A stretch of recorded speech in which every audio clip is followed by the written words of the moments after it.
Hello student, आज की इस वीडियो में class 10th biology chapter number 3 जिसका नाम है परिवहन। तो हम लोग इस चैप्टर के लघुतरीय प्रश्नों का उत्तर आज की इस वीडियो में करने वाले हैं। और भी चैप्टर का लघुतरीय और अति लघुतरीय हमने करा दिया, जो आपको इस वीडियो के डिस्क्रिप्शन में उसका लिंक मिल जाएगा या आपको आई बटन पे उसका प्लेलिस्ट मिल जाएगा। आप वहां से सारे चैप्टर्स के अति लघुतरीय और लघुतरीय प्रश्नों का उत्तर देख पाएंगे। तो चलिए फटाफट से बढ़ते अपने क्वेश्चन की तरफ, उसका उत्तर करते हैं और उसका आंसर जानते हैं। क्लास 10 से रिलेटेड और भी वीडियो हमारे चैनल पर अपलोड है, तो आप उसे भी देख सकते हैं। तो चलिए, फर्स्ट क्वेश्चन आपके स्क्रीन पर आया। इसमें आपसे पूछा गया है कि जीवों में पदार्थों के परिवहन की परिभाषा लिखें। यानी कहने का इसका मतलब है कि जो सजीव होता है उसमें पदार्थ किस तरीके से एक स्थान से दूसरे जगह स्थानांतरण होता है, इसके बारे में आपको बताना है। चलिए, इसका हम उत्तर पहले जान लेते हैं, उसके बाद इसको हम समझाने की कोशिश भी आपको करेंगे। लेकिन यहाँ पे हमने लिखा है, उपयोगी पदार्थों का उनके मूल स्रोतों से शरीर के प्रत्येक कोशिका तक पहुंचाने तथा अनुपयोगी और हानिकारक पदार्थों को कोशिकाओं से निकालकर गंतव्य स्थान तक पहुंचाने की जो क्रिया है, उसी को हम जीवों में पदार्थों का परिवहन कहते हैं। अब एग्जाम्पल के रूप में आप समझिए यहाँ पे कि आपने चावल खाया। क्या खाया आपने? चावल। तो चावल आपका क्या हो गया? आपने धान के पौधा से आपने चावल को प्राप्त किया, तो ये आपका मूल स्रोत हो गया। ठीक है। और इन मूल स्रोत से आपने पोषक तत्व को ग्रहण किया। आपका शरीर किसने ग्रहण किया? पोषक तत्व को ग्रहण किया। और पोषक तत्व को ग्रहण करने के बाद कुछ अवक्षेप के रूप में यहाँ पे बच जाता है। ठीक है। और ये अवक्षेप को क्या करता है? शरीर इसको शरीर से बाहर कर देता है। तो इसका क्या करता है? शरीर से बाहर कर देता है। शरीर से जो बाहर होता है वो मल द्वार के द्वारा शरीर से बाहर होता है। ठीक है। तो हमने क्या देखा कि चावल को ग्रहण किया, ग्रहण करने के बाद जो भी हम लोगों के लिए इंपॉर्टेंट था उसको हमने रखा और बाकी चीजों को बाहर निकाला। तो यानी यहां से यहां तक की जो भी क्रिया हुआ, इसी को बोला जाता है पदार्थों का परिवहन। तो उम्मीद करते हैं आपको समझ में आया होगा, कोई भी परेशानी नहीं हुआ होगा। ठीक है। अब आता है क्वेश्चन नंबर 2, जिसमें पूछा गया है कि पौधों में जाइलम वाहिनियों में जल का स्थानांतरण किस प्रकार होता है। आप ध्यान रखेंगे, जो जाइलम है वो जल का ही क्या करता है? वहन करता है। अगर आपसे पूछ लिया जाए कि फ्लोएम किसका वहन करता है, तो फ्लोएम जो है वो आपका भोज्य पदार्थ का वहन करता है, या भोज्य पदार्थ को एक जगह से दूसरे जगह शरीर के विभिन्न अंगों में ले जाता है। ये भी आप ध्यान में रखेंगे। तो यहाँ पे जल वाहिनियों की बात किया है। तो चलिए इस प्रश्न का उत्तर जानते हैं। हमने यहाँ पे लिखा है कि जो जाइलम वाहिनियों है, इसकी जो कोशिकाएं होती हैं वो बहुत लंबी होती हैं और नली के जैसा होता है, नली का आकार होता है। यानी आप ऐसे समझ सकते हैं पाइप के जैसा होता है। ठीक है। पाइप के जैसा होता है इस तरीके से। और इसमें जल क्या करता है? वहन करता है, यानी कि एक जगह से दूसरी जगह स्थानांतरित होता है। ठीक है। अब ये कैसे स्थानांतरित होता है, ये भी यही आपसे क्वेश्चन में पूछा गया है। देखिए, ये क्या करता है जाइलम वाहिनियां, ये मुख्य रूप से क्या करता है? जल का स्थानांतरण जड़ से, यानी कि पेड़ का जो जड़ है, ठीक है, पेड़ का जो जड़ है उससे वो पत्तियों की तरफ ले जाता है। कहाँ ले जाता है? जड़ से पत्तियों की तरफ। यही आपसे पूछा था कि किस प्रकार स्थानांतरित होता है, तो आप बताएंगे कि जड़ से पत्तियों तक स्थानांतरित करता है। तो ये भी आपको क्वेश्चन समझ में आया होगा। अब हम लोग आते हैं क्वेश्चन नंबर 3 में। क्वेश्चन नंबर 3 कहता है कि मूल रोम की कोशिकाओं में जल कैसे पहुंचता है। जो मूल रोम की कोशिकाएं हैं उसमें जल कैसे पहुंचता है। चलिए इस प्रश्न का भी उत्तर जानते हैं। देखिए, हमने उत्तर में लिखा है कि कोशिका में कोशिका रस का प्रासरण दाब भूमि जल के दाब से अधिक होने से जल विसरण द्वारा मूल रोम की कोशिकाओं में पहुंचता है। देखिए, आपका ऑब्जेक्टिव क्वेश्चन ऐसे भी बन सकता है कि मूल रोम की कोशिकाओं में जल कैसे पहुंचता है। ऑप्शन ए में दिया रहेगा विसरण के द्वारा, प्रसरण के द्वारा। तो आप ध्यान रखेंगे, विसरण क्रिया के द्वारा ही जो मूल रोम की कोशिकाएं हैं उसमें जल क्या करता है? पहुंचता है। और ये क्यों पहुंचता है? क्योंकि यहाँ पे जो प्रसरण दाब है भूमि जल के दाब से अधिक हो जाता है। ध्यान रखना है, जो प्रसरण दाब है वो भूमि जल यानी कि जो नॉर्मल जल होता है उसके दाब से ये ज्यादा हो जाता है। और इसी के कारण से जो विसरण है वो क्रिया कर लेता है, उसके बाद मूल रोम में जल पहुंच जाता है। तो आपको ध्यान रखना है। अब आता है क्वेश्चन नंबर 4 पे, जिसमें पूछा गया है कि वाष्प उत्सर्जन क्रिया का पौधों के लिए क्या महत्व है। देखिए हमने यहाँ पे लिखा है कि जो वाष्पोत्सर्जन क्रिया है इससे पौधों में निम्न महत्व है। फर्स्ट तो ये है कि पौधे के मूल से चोटी तक लगातार जल का धारा प्रवाहित करता है। यानी मूल का मतलब जड़ से लेकर के इसके जो मतलब क्या कह सकते हैं लास्ट पॉइंट तक, इसको सिर्फ आप बोल सकते हैं या आप गांव देहात की भाषा में फतुंगी बोल सकते हैं। तो यहाँ तक पहुंचने में, फतुंगी तक पहुंचने में यह क्या करता है, सहायता करता है। कौन? वाष्प उत्सर्जन क्रिया। सेकंड में हमने क्या लिखा है, ये खनिज अवशोषण एवं परिवहन में सहायता करता है। यानी जो भी पेड़ पौधा खनिज और पोषक तत्व भूमि से लेता है उसको एक स्थान से दूसरे, परिवहन का मतलब तो भी हमने आपको समझाया, एक स्थान से दूसरे स्थान पर स्थानांतरण। तो उसमें भी ये क्या करता है, वाष्पोत्सर्जन क्रिया सहायता प्रदान करता है। और थर्ड में हमने लिखा है कि पौधों में तापक्रम संतुलन बनाए रखना। यानी उसके अंदर जो तापक्रम करने का मतलब इसका जो जितना इसको हीट चाहिए, जितना इसको मतलब उतना कम चाहिए, इस चीज को भी वाष्प उत्सर्जन क्रिया के द्वारा पेड़ पौधों में संतुलित किया जाता है या संतुलन बनाए रखता है। ये तीन महत्व हमने यहाँ पे आपको बताया, तीनों आपको लिख लेना है। अगला क्वेश्चन आता है 5 नंबर। इसमें पूछा है कि एक दिशीय एवं द्विदिशीय स्थानांतरण में क्या अंतर है। तो देखिए इसका उत्तर आपको ऐसे लिखना है कि एक दिशीय एवं द्विदिशीय स्थानांतरण में निम्न अंतर है।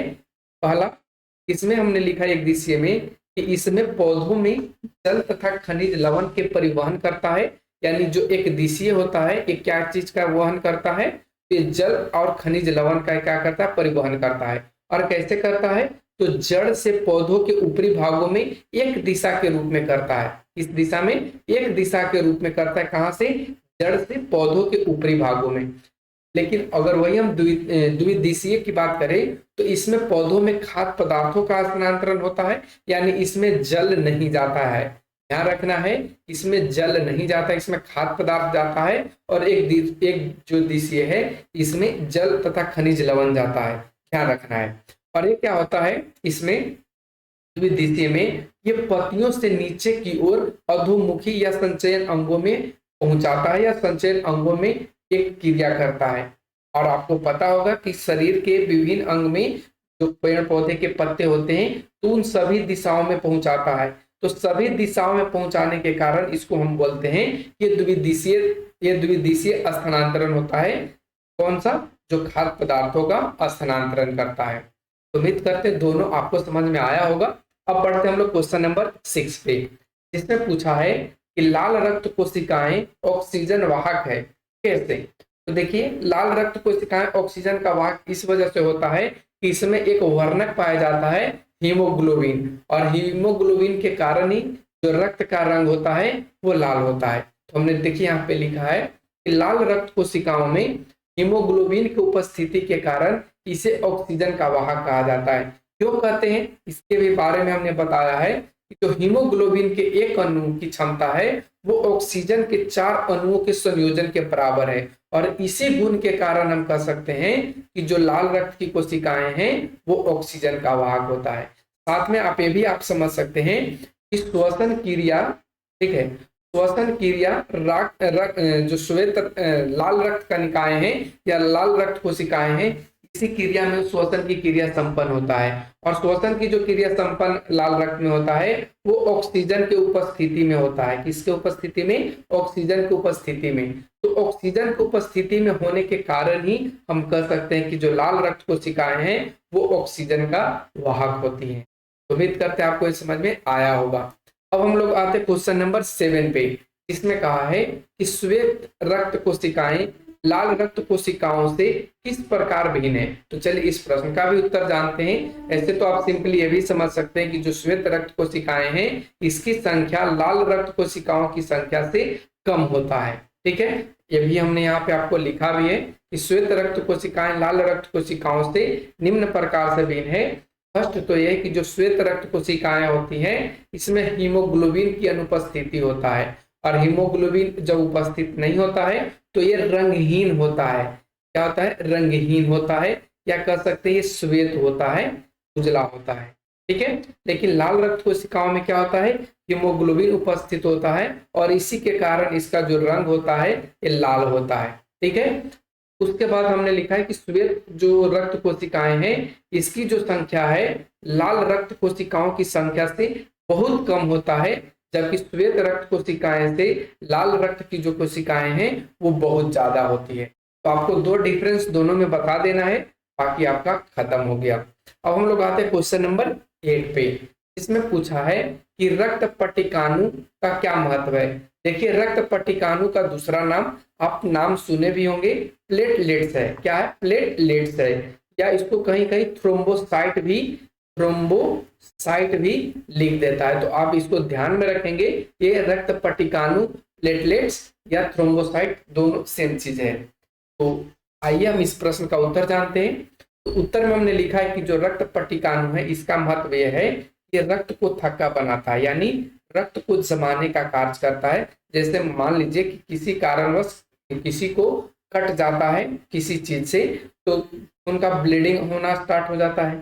तो जब खून का ब्लीडिंग होना स्टार्ट हो जाता है तो यहाँ पे पतला जाला के रूप में ये क्या करता है, प्लेटलेट्स ये निर्माण करता है, और उसके बाद जो रक्त है वो थक्का हो जाता है और फिर उसके बाद खून बहना बंद हो जाता है। ये जो कार्य होता है वो रक्त पट्टिकाणु के द्वारा ही होता है। क्वेश्चन नंबर 8 आपका कंप्लीट होता है। अब हम बढ़ते हैं आगे के क्वेश्चन नंबर 9 पे, जिसमें पूछा है कि धमनी और शिरा में अंतर स्पष्ट कीजिए। यानी कहने का मतलब है कि धमनी क्या होता है और शिरा क्या होता है, इन दोनों में आपको अंतर करना है। चलिए इस प्रश्न का भी उत्तर हम यहाँ पे जानते हैं। उत्तर में हमने लिखा है कि धमनी और शिरा में निम्नलिखित अंतर है।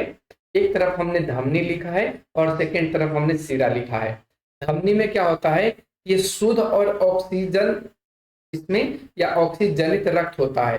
ठीक है, ऑक्सीजनित का मतलब इसमें ऑक्सीजन की मात्रा होती है इस धमनी में। ठीक है, लेकिन अगर हम शिरा की बात करें तो ये अशुद्ध होता है और इसमें ऑक्सीजन की मात्रा नहीं होता, इसमें ऑक्सीजन नहीं होता है।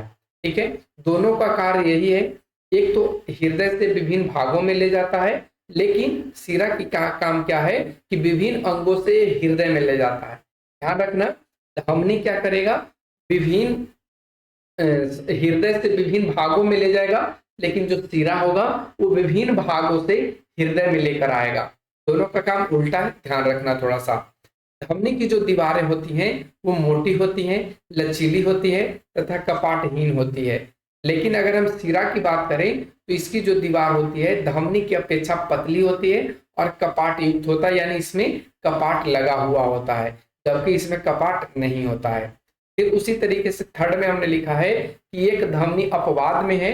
ठीक है, एक धमनी अपवाद में है और यही आपसे पूछा जाएगा ऑब्जेक्टिव में कि निम्न में कौन ऐसा धमनी है जो अशुद्ध रक्त का वहन करता है। तो आप बताएंगे फुफ्फुस धमनी। क्या नाम है उसका, फुफ्फुस धमनी।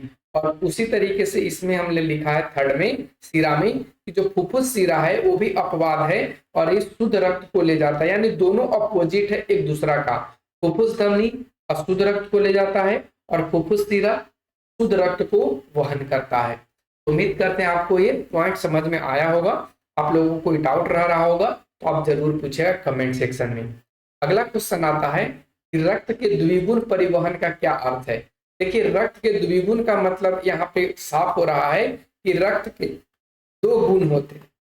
कौन कौन से गुण होते हैं, तो अभी हमने आपको ऊपर भी समझाया। एक तो गुण ये होता है कि रक्त फेफड़ा में जाता है, ठीक है, ऑक्सीजन के माध्यम से या ऑक्सीजन के साथ। ठीक है, और उसी फेफड़ा से क्या होता है शरीर के विभिन्न अंगों में क्या होता है चला जाता है, और उसमें जब रिटर्न होता है तो CO2 कार्बन डाइऑक्साइड मिला हुआ होता है, और फिर से ये क्या करता है CO2 ये रक्त CO2 को अपने साथ लिए फिर से वो फेफड़ा में पहुंचता है विभिन्न अंगों से, और उसके बाद श्वास के माध्यम से बाहर निकल जाता है। तो ये कार्य करता है रक्त, तो इसी कारण इसे द्विगुण कहा गया है।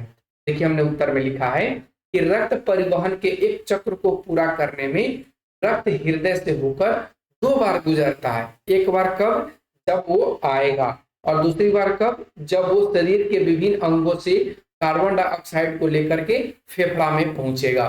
तो इस वजह फेफड़ा या हृदय कह सकते हैं, हृदय यहाँ पे कहना ज्यादा उचित होगा। तो वो हृदय में पहुंचता है।